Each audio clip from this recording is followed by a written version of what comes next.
esperanza en tiempos de necedad. Como el hermano Jaime nos comentaba también hace un momento, cuando uno va leyendo este salmo se va dando cuenta que prácticamente está describiendo lo que se vive a día de hoy. Sin embargo, esto fue escrito hace muchos años atrás, no sé cuántos, pero muchos años atrás, no, alrededor de 2700 años atrás aproximadamente, y siguen siendo tan pertinentes las palabras del Señor para nuestras vidas y para cada uno de nosotros. Así es que agradecemos al Señor también porque Él nos permite aprender a través de su palabra. El día de hoy vamos a hablar acerca de un pasaje que es muy interesante. De hecho, es el punto de partida cuando uno quiere hablar de la defensa de la fe. En muchos casos se parte a través de este pasaje, dice el necio en su corazón, no hay Dios, y se establecen una serie de argumentos filosóficos y también teológicos para poder llegar a la existencia del Dios que nosotros conocemos. ¿Conocemos a Dios, hermanos? Hemos aprendido a conocer a nuestro Dios a través de las Escrituras. Entonces, antes de ir allá, vamos a recordar un poco. ¿Recuerdan las predicaciones anteriores? ¿Se acuerdan de alguna? ¿Jaime se acuerda? Muy bien. Recapitulemos. En lo que llevamos del año hemos visto estos salmos. ¿Dónde está Dios cuando sufrimos? ¿La respuesta cuál es? Con nosotros. Con nosotros. Hermanos, en medio de nosotros. Exactamente. Muy bien. Punto para Manuel. El asilo contra la opresión. Nuevamente, este mismo enfoque en el que nosotros creemos y nos refugiamos en Dios cuando estamos tristes, cuando estamos cansados, cuando estamos agobiados, cuando sentimos de verdad la opresión y la maldad que hay en el mundo, en nuestras vidas, y somos víctimas de ello. El peligro de la falsedad también en el Salmo 12 y el afán del abatimiento. A través de estos salmos nosotros podemos ver algunos detalles bien interesantes. Primero que nada, una constante comparación entre lo que es el justo y lo que es el necio. También que Dios, pese a todas las dificultades, aflicciones que nosotros podamos recibir y vivir en nuestra vida cotidiana, Él es nuestro refugio. Y que las palabras de Jehová son limpias, como la plata refinada, ¿se acuerdan? El Salmo 11. También que la confianza del justo está en Dios, mientras que la confianza del necio, del impío, está en sus propias fuerzas, en sus propias capacidades, en su propia labia, podríamos decir, en su propio desplante, y tantas otras atributos que son meramente humanos y que no necesariamente representan lo que es Dios en nuestras vidas. Sigamos entonces. ¿Se acordaron de eso? ¿Estamos claritos? ¿Estamos nivelados, por decirlo de alguna manera? Recuerden que pueden acceder a esta información también a través de nuestro canal de YouTube y en nuestro sitio web también para poder repasar y poder seguir recordando que en la medida que nosotros generamos recuerdos a largo plazo es repitiendo las cosas del corto plazo. ¿Se entiende? La memorización es muy importante. ¿Cuándo fue? Ayer, antes de ayer, creo, estaba leyendo un artículo de National Geographic en el que hablaban específicamente de cómo se creaban los recuerdos de largo plazo. Y hablaba de que los recuerdos de largo plazo se crean o se forman o se consolidan más bien en nuestra memoria a través de la repetición. ¿Qué es lo que dijo el modelo divino de Dios en Deuteronomio cuando hablaba hace 3.000 años atrás, casi 4.000 años atrás? Estas palabras las repetirás una y otra vez cuando andes por la calle, cuando estés en tu casa, la atarás en tu frente, en tu mano. Una serie de formas, podríamos decir, para consolidar a largo plazo lo que nosotros vamos viviendo a corto plazo al estudiar las Escrituras. Es maravilloso entender cómo estudios recientes comprueban lo que nosotros ya sabíamos hace mucho tiempo con relación a las normas, a lo que establece Dios a través de su palabra. Para mí, de verdad que lo encuentro maravilloso y es motivo también de alegría poder estar de este lado de la ventana, por decirlo de alguna manera. Entendemos cuando yo digo de este lado de la ventana que nosotros, cada uno de nosotros, miramos el mundo, miramos la realidad a través de una ventana, ¿cierto? Depende de cómo esté el cristal. Si el cristal está limpio, nosotros vamos a poder comprender de mejor manera nuestro entorno, nuestra realidad, pero si nuestro cristal está sucio, por supuesto que va a ser mucho más difícil entender y comprender aquello que nos rodea. ¿Se entiende, hermanos? A eso le llamamos cosmovisión, que es la forma en la que nosotros vemos y comprendemos el mundo y nos relacionamos también en base a esa realidad. El Salmo 14 es un salmo de David. David, el gran escritor de salmos. ¿Recuerdan que los salmos son canciones? ¿Sí? Estamos entonces en la misma página. Cuando dice al músico principal, estamos en el título, se refiere a que está escrito, este salmo, estaba escrito para ser cantado congregacionalmente en el templo. Los salmos, aparte de ser una expresión musical de alabanza y adoración para el pueblo judío, también para nosotros son una fuente de sabiduría y revelación, ¿cierto? En la que Dios nos enseña profundas verdades. Yo me acuerdo en el Salmo 8 cuando dice, ¿qué es el hombre para que tenga de él memoria? Y el Hijo del Hombre para que lo visite. Yo quedo, pero de verdad, impactado frente a esa majestuosidad de Dios que nos mira, que está pendiente de nosotros. Pero eso lo vamos a ver más adelante. Aunque los salmos en cierta medida no son secuenciales, sí tienen relación y coherencia interna. Hablan de un tema fundamental, que Él es nuestro abrigo, que Dios es nuestro refugio y que siempre y siempre tenemos esperanza en Él. Qué bueno que lo creamos, hermano. Y por supuesto que damos gracias a Dios también por revelarse a través de las páginas de estos libros. Así como nos adentramos entonces a esta canción del Salmo 14, que es un escenario en el que se vive como si Dios no existiera. Una observación aguda también podemos ver de parte del rey David acerca de la naturaleza humana, la cual es necia y corrupta o corrompida, y por último, siempre un suspiro de esperanza. Viviendo como si Dios no existiera. Esto retrata perfectamente lo que vivimos al día de hoy, ¿cierto?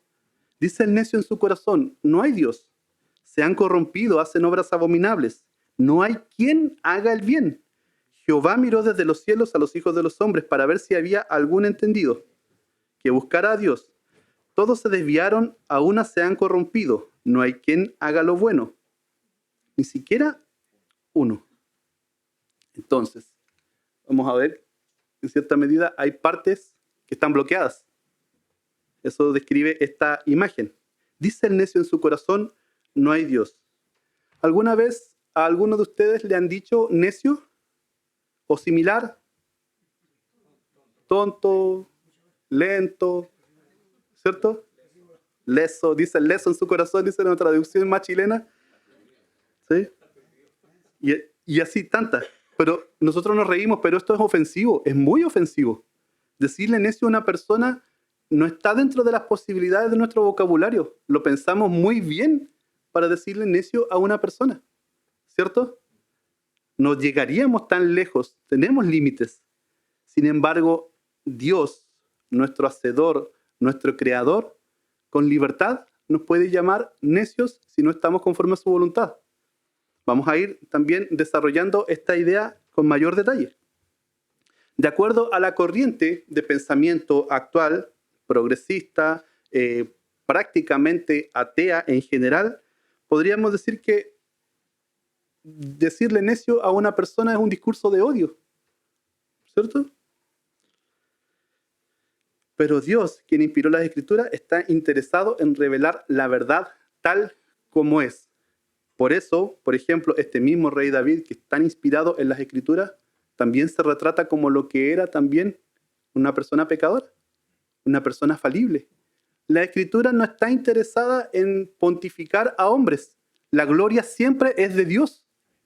El hombre es un medio. El hombre es de quien Dios tiene memoria, al fin y al cabo. Dios, todo está hecho para la gloria de Dios. Y esto es muy importante que nosotros también lo internalicemos. No se trata de mí, no se trata de los hermanos, no se trata de cuánto activismo o cuánto servicio se haga en una congregación. Todo para la gloria de Dios. Para algunos, necio es una persona sin estudios, ¿cierto? Que no terminó, no sé, cuarto medio, que no fue a la universidad, que no tiene estudios de posgrados, por ejemplo, que no está preparado intelectualmente como para debatir, por ejemplo, una persona con un bajo coeficiente intelectual. Pero entendemos que necio se refiere más a una moral deficiente. No se trata de tus capacidades cognitivas, por decirlo de alguna forma. Se trata de lo que hay en tu corazón. Claramente no podemos interpretar esta observación como que la gente sin inteligencia no cree en Dios, porque tenemos muchos casos de personas que son brillantes y que a la vez son ateos. Más bien, el sentido de este texto es que la gente pecadora está condicionada a no creer en Dios. Repito, la gente pecadora está condicionada a no creer en Dios. En esta misma línea escribió el apóstol Pablo a los Efesios cuando dijo: esto pues digo y requiero en el Señor, que ya no andéis como los otros gentiles que andan en la vanidad de su mente, teniendo el entendimiento entenebrecido, ajenos de la vida de Dios por la ignorancia que en ellos hay, por la dureza de su corazón, los cuales, después que perdieron toda sensibilidad, son insensibles, se entregaron a la lascivia para cometer con avidez toda clase de impureza. ¿Se dan cuenta? Cuando quitamos de nuestra mente y de nuestra forma de vida al supremo legislador, al Dios creador, a aquel que rige todas las cosas, naturalmente no tendremos que rendir cuentas a nadie. Y si no tenemos que rendir cuentas a nadie, se hace mucho más sencillo llevar una vida entregada y lanzada de cabeza al pecado.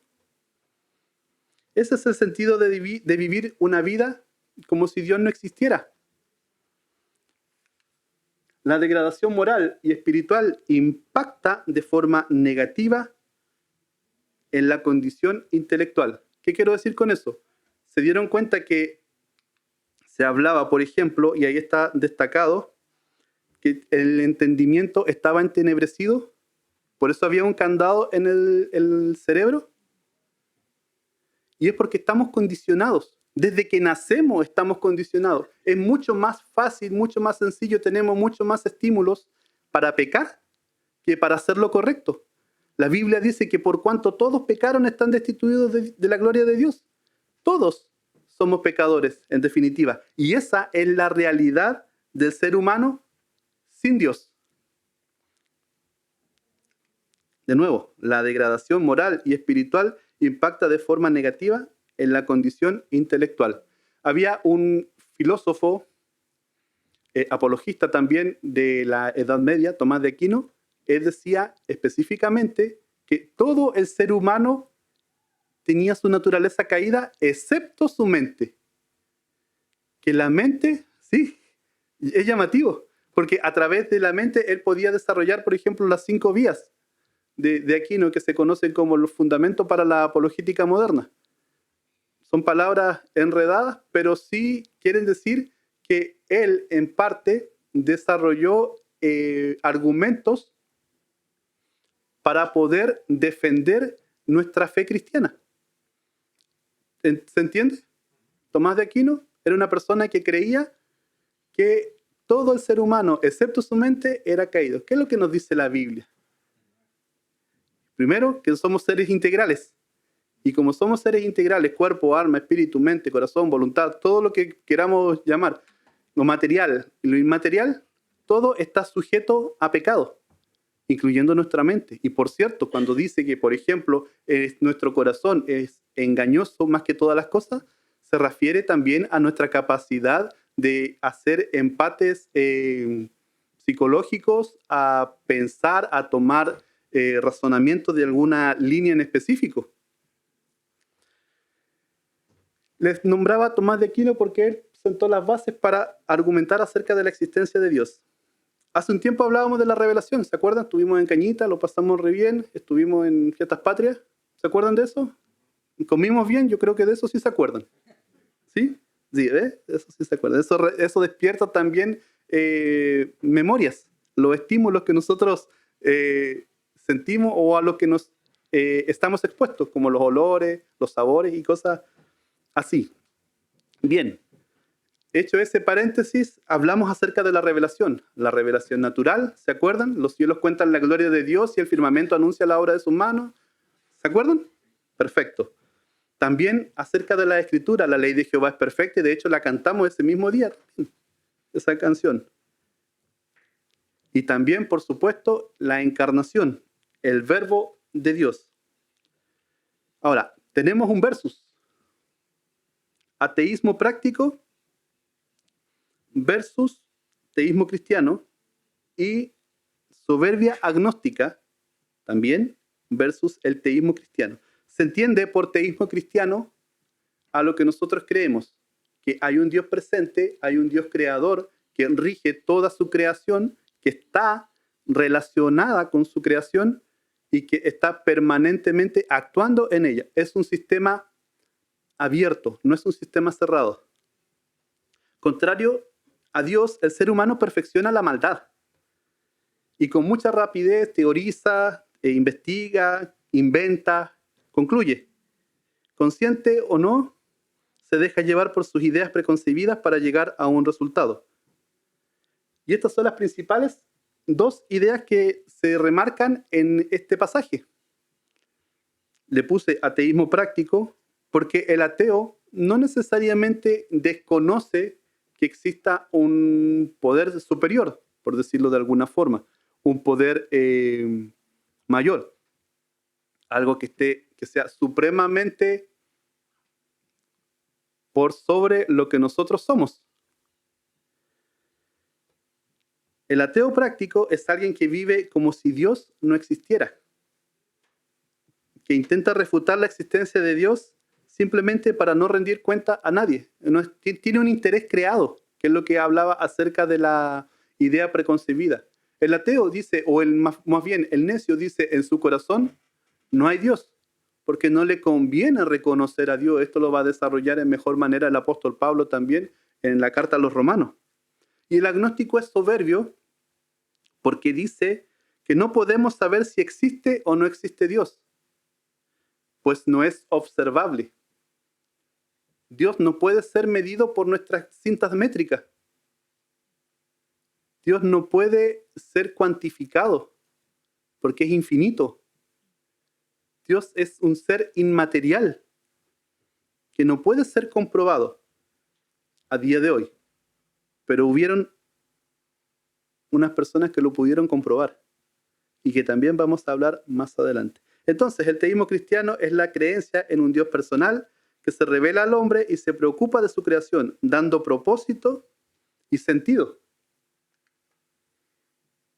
La existencia de Dios. Solamente una mente infinitamente superior, infinitamente inteligente, podía desarrollar dos aspectos macro, por ejemplo, y micro acá. La codificación del ADN y la perfección de la Tierra.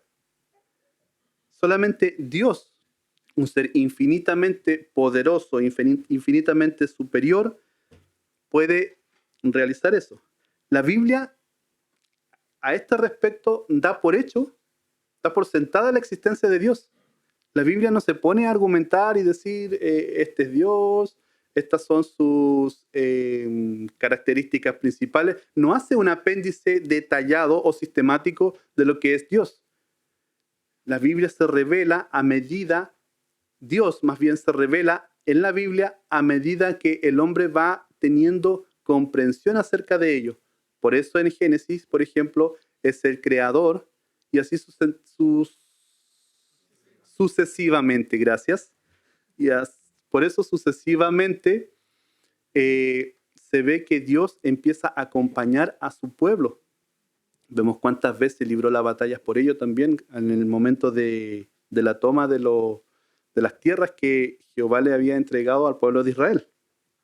Ahora, aunque podríamos hablar nosotros de distintas creencias, de distintos sistemas teológicos o metafísicos o lo que quieran llamar, en cuanto a cómo el hombre se para frente a Dios o se inventa sus propios dos dioses o crea sus propios argumentos,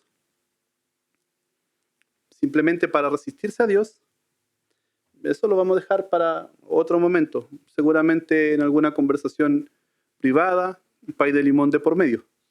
Ahora nos vamos a centrar en lo que es importante, reconocer que existe un creador y que este creador es infinitamente inteligente. Miren lo que escribió el apóstol Pablo, que era lo que les adelantaba recién con un spoiler. Porque lo que de Dios se conoce les es manifiesto, hablando de los impíos, pues Dios se los manifestó. Porque las cosas invisibles de Él, su eterno poder y deidad, se hacen claramente visibles desde la creación del mundo, siendo entendidas por medio de las cosas hechas, de modo que no tienen excusa, pues habiendo conocido a Dios, no le glorificaron como a Dios ni le dieron gracias, sino que se envanecieron en sus razonamientos y su necio corazón fue entenebrecido.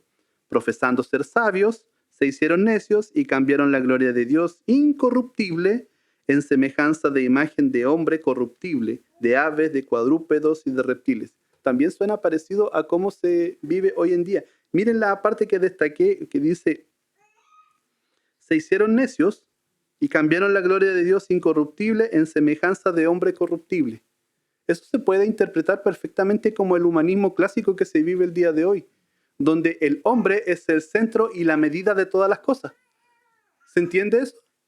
Yo como hombre puedo determinar si hay un Dios, si ese Dios es personal o es impersonal, o qué tal si no es un solo Dios, son muchos dioses, o qué tal si tal vez Dios nos creó pero nos abandonó a nuestra suerte. En una roca espacial a millones de años luz, completamente desamparados, sin ninguna esperanza. ¿Han escuchado eso? ¿Cierto? Son argumentos que nos parecen familiares. Pero ¿qué es lo que dice acá? Que habiéndole conocido como a Dios, o sea, básicamente lo que está diciendo, que este Dios es reconocible. Este Dios puede ser experimentado. Este Dios puede ser comprendido a través de las cosas hechas. Algunos hablan de diseño inteligente y era lo que les mostraba en la lámina anterior.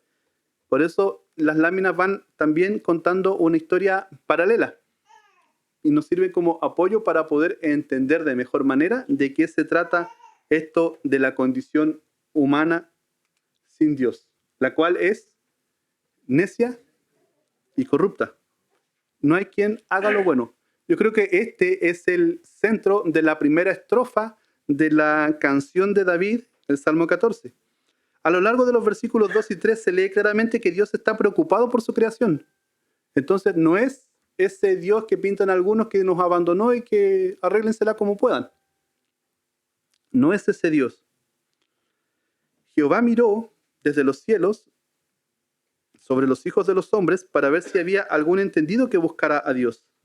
Todos se desviaron, a unos se han corrompido, no hay quien haga lo bueno, ni siquiera uno. Sigamos entonces.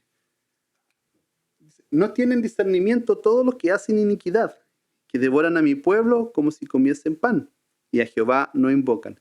No tienen discernimiento, es interesante esta palabra. Básicamente lo que quiere decir acá es que no tienen la capacidad de determinar si algo es bueno o es malo, si algo es verdadero o es falso. Entonces la moral de estas personas está tan corrompida que se les hace imposible obrar de una manera virtuosa, de una manera correcta. Esto describe, por supuesto, todo lo que vemos hoy en día con respecto a la identidad de género, en cuanto también a los programas de gobierno latinoamericanos tan marcadamente anti-Dios. Describe perfectamente de qué se trata. Y aún, cuando se hace algo virtuoso, normalmente, cuando se hace algo bueno, cuando se hace algo que es correcto, como dar a los pobres, normalmente están en juego también motivaciones egoístas, intereses creados, llamar la atención, ser popular, acarrear fama, etc. Tantas motivaciones que puede tener el hombre para hacer lo correcto de forma incorrecta. Dice, que devoran a mi pueblo como si comiesen pan, y a Jehová no invocan. ¿Se acuerdan lo que decía el hermano Jaime con respecto a la invocación? Al principio. Esto de que cuando dice, por ejemplo, que devoran a mi pueblo, devorar no es simplemente comer. Ahí tenemos una diferencia de concepto también marcado. Como si comiesen pan. Se podría referir a un abuso sistemático y cotidiano. No hay nada más cotidiano que comer pan. Cada uno de nosotros come pan. Algunos comemos más de lo que necesitamos. Soy culpable, me declaro culpable inmediatamente de ese mal. Algo que hacen hasta por defecto. Totalmente fuera del consejo de Dios, a tal punto que ni siquiera se desean afirmar en él. Devoran a mi pueblo como si comiesen pan, y a Jehová no invocan. También, cuando hay políticas que son abusivas para el pueblo, que empobrecen a las personas, que destruyen los gobiernos, que destruyen el núcleo de la sociedad, que es la familia, habla de eso también. También hay necedad en eso. Ellos, en el versículo 5, los necios temblaron de espanto, porque Dios está con la congregación, en la generación, de los justos, en medio de su pueblo. A los ojos de David, el necio y corrupto aparenta fuerza y decisión. Sin embargo, tiembla y es vencido rápidamente ante la presencia de Dios. ¿Se acuerdan de algún caso que es icónico de esto? Vuelvo a decir. El necio y corrupto aparenta fuerza y decisión. Es amenazante. Sin embargo, tiembla y es vencido abruptamente ante la presencia del Señor. David, el guerrero, el mata gigantes. ¿Saben cuántos gigantes mató David en compañía de su ejército privado? ¿No? 5 gigantes. No fue solamente Goliat. Fue Goliat, su primo, su hermano, su tío y su... no sé. Pero los mató a todos. Los mataron a todos. Eliminaron de raíz la gran amenaza que representaban los gigantes contra el pueblo de Dios, contra el pueblo de Israel. ¿Alguien recuerda cuántas piedras tomó? Interesante. No estoy diciendo nada, pero 2 más 2 es 4 y 5 más 5 son 5. ¿Se entiende? No quiere decir esto que David haya pensado en eso. No está revelado. Nosotros podemos hacer conjeturas, acercarnos medianamente a lo que podría ser, teorizar nuevamente. Pero lo importante acá, que aquel matagigantes sabe lo que es verse y sentirse vulnerable.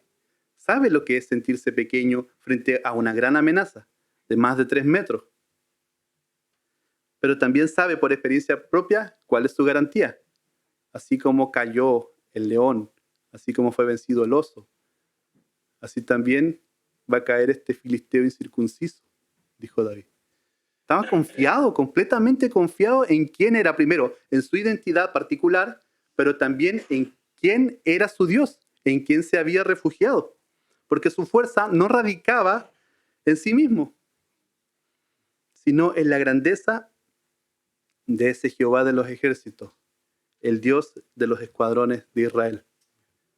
En medio de su pueblo, aún en esa afrenta, en esa cantidad de insultos que profirió Goliat frente al pueblo de Israel, aún en medio de esa dificultad, Dios estuvo en medio de su pueblo.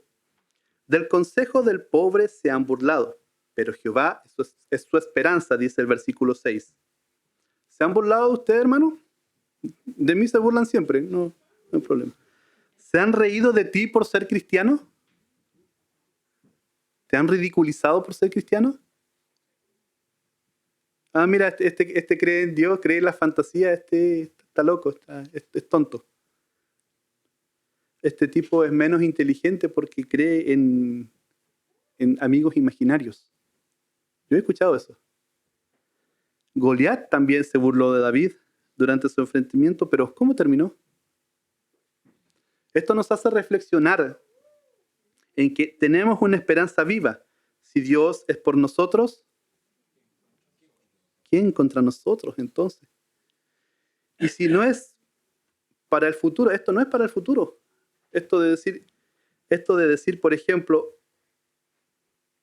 del consejo del pobre se han burlado, pero Jehová es su fuerza, Jehová es su esperanza, y anteriormente, porque Dios está en tiempo presente con la generación de los justos. ¿Cuánto dura una generación aproximadamente?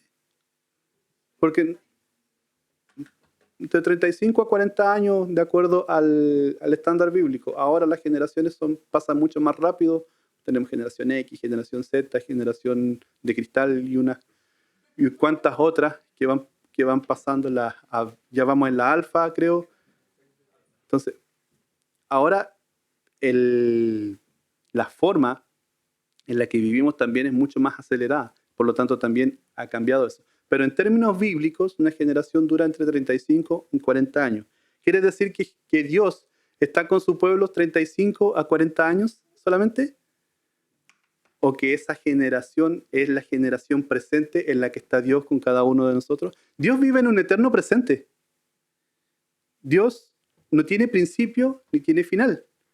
Él es el que está fuera del espacio, fuera del tiempo, no está sujeto a ningún tipo de limitación de espacio y de tiempo, por lo tanto, Él es eterno, infinito, podríamos decir, en términos más específicos. Ese es nuestro Dios. Esa es nuestra esperanza. Que aunque pasen 1000 años más, o que, no sé, mañana se acabe el mundo y empiece todo lo que nosotros esperamos con relación a la venida del Señor, nuestra confianza, ¿dónde está? En Él, en Él. Nuestra vida está escondida en Dios. No tenemos ninguna otra esperanza superior que pasar el tiempo con Él, glorificarle a Él y disfrutar el propósito por el cual Él nos ha llamado. ¿Por qué? Porque Él está en medio de su pueblo. Mientras el necio tiembla de espanto, Dios está con los justos. Ahora, la pregunta es obvia. ¿Eres justo? ¿Somos justos? Dios está con nosotros entonces. Si somos justos, Dios está con nosotros. Aún en medio de las enfermedades, dificultades, dolores, penas y más, Él es nuestro consuelo y nuestra esperanza. ¿Cómo somos justos? ¿Por medio de quién? Por medio de Cristo, ¿cierto? Justificado por fe, entonces tenemos paz para con Dios por medio de nuestro Señor Jesucristo. Entonces, si creemos en Jesús, en la salvación de Dios, somos declarados justos delante de Dios, por lo tanto, justificados. Ya no somos necios entonces, ya no somos corruptos, somos declarados justos delante de Dios. Y esta es una muy buena noticia. ¿Saben qué significa buena noticia si lo traducimos? Gracias, hoy ando medio... Bueno, evangelio significa buena noticia, porque ahora, por medio de Cristo, tenemos salvación y libertad. Oh, que de Sión, dice el versículo 7, saliera la salvación de Israel. Cuando Jehová hiciere volver a los cautivos de su pueblo, se gozará Jacob y se alegrará Israel. El monte de Sión es aquel monte donde se edificó el templo de Jerusalén. Es un lugar especial. Es el lugar donde descendía la presencia del Señor, la presencia de Dios, cuando se ofrecían los holocaustos. Era el lugar en el que Dios le hablaba a su pueblo por medio del profeta. Era el lugar en el que Dios perdonaba los pecados del pueblo a través de los sacerdotes. Ahora, otra pregunta. ¿Jehová salva? Literalmente significa Jesús. Si traducimos Jesús, significa Jehová salva. Y desde mucho antes de su nacimiento en Belén, ya se había profetizado que Él salvaba. Isaías 61:1 dice: el Espíritu de Jehová, el Señor, está sobre mí, porque me ungió Jehová. Me ha enviado a predicar buenas nuevas a los abatidos, a vendar a los de quebrantado corazón, a publicar libertad a los cautivos y a los presos apertura de cárcel. Yo me imagino por mi trabajo, como ustedes saben, yo trabajo en gendarmería, me imagino una cárcel abierta a día de hoy. El caos que significaría. El caos que significaría. ¿Por qué? Porque son personas corruptas, porque son personas necias, porque son personas que normalmente se dejan llevar por sus propios intereses, por sus propias motivaciones, que se dejan engañar directamente por su mente a tal punto de no importarle la vida de los demás, no importarle las posesiones, por decirlo de alguna forma, de los demás, que no les importa nada. Imagínense que el injusto tenga derecho a apertura de cárcel. Sería un caos, ¿cierto? Pero gracias a Dios son los justos los que serían liberados. Esto es figurativo, por supuesto. A vendar a los de quebrantado corazón, a los quebrantados de corazón. ¿Cuántos de nosotros hemos sentido quebranto, dolor, angustia, pena? Es diario, es cotidiano. Cada día nosotros pasamos pena, pasamos angustia, preocupaciones, sobrepensamos inclusive. Pero aún en medio de eso, tenemos refugio en el Señor, tenemos refugio en nuestro Dios. Esta profecía que ustedes ven en Isaías 61 fue cumplida. Y fue cumplida en Lucas, cuando Jesús llega a la sinagoga de Nazaret, le entregan el rollo de Isaías y lee este mismo pasaje. Obviamente los religiosos de aquel tiempo iban a rasgar vestiduras. ¿Cómo es posible que un hombre se arrogue esta capacidad de libertar a los cautivos, de predicar buenas nuevas a los abatidos? Ellos rasgaron vestiduras. Ellos esperaban un Mesías que sea poderoso, un líder político, un líder religioso, alguien que por supuesto sea heredero de sus casas familiares. No podía ser de otra manera porque los fariseos y los saduceos tenían arreglado el poder político. No podía ser de otra manera según ellos. Sin embargo, el Señor, nuestro bendito Dios, nuestro amado Dios, toma todas las previsiones de antemano y demuestra en realidad que el poder no está en los convenios políticos que se puedan hacer, sino que está en su sola y perfecta voluntad. Y este pasaje y tantos otros también describen a Dios en medio de su pueblo. El Dios que está en medio de su pueblo. ¿Han escuchado alguna vez el concepto júbilo de rey? ¿No? Cuando Balaam y Balac, ¿se acuerdan de esos personajes? ¿Sí? Ustedes se acuerdan de la burra, ¿cierto? ¿Se acuerdan de la burra de Balaam? Y es maravilloso que se acuerden, porque Dios toma los medios que a Él le placen para hacer su voluntad también. Sin embargo, cuando Balac quería que Balaam maldiga al pueblo de Israel, Dios viene y se presenta ante este profeta y le dice: tú no vas a maldecir a mi pueblo, tú lo vas a bendecir. Entonces llega Balaam y les dice a Balac: ¿sabes qué? Tú me pides, tú me pagaste para que yo maldiga a este pueblo, pero yo no lo puedo maldecir.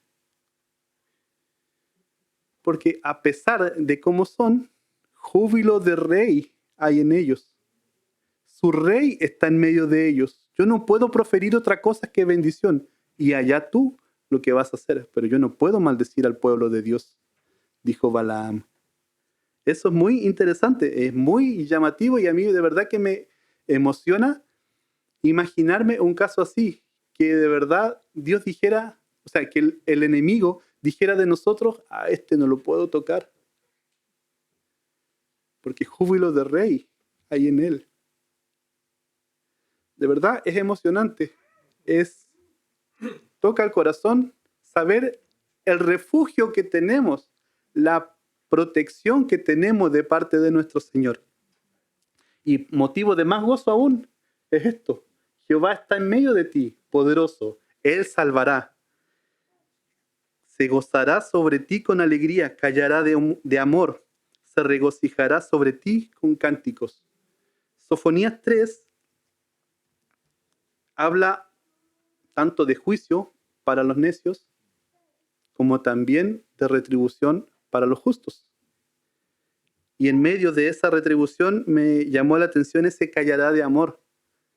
Y me recordé cuando se dice que Jesús guardó silencio mientras los estaban torturando.